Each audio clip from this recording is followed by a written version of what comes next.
बिस्मिल्लाहिर्रहमानिर्रहीम। अस्सलाम वालेकुम। आज मैं आपको आयतुल कुर्सी की खसूसियत के बारे में बताऊंगी।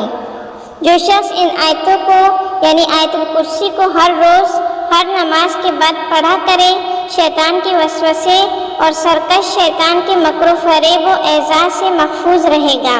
अगर फ़कीर होगा तो मालदार हो जाएगा और हक़ ताला उसको ऐसी जगह से रोज़ी अता फरमाएंगे जिसका वहम गुमान भी ना होगा।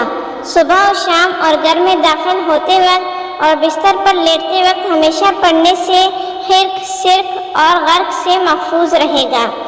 सेहत नसीब होगी और हर किस्म के खौफ और अंदेशे से सालिम रहेगा।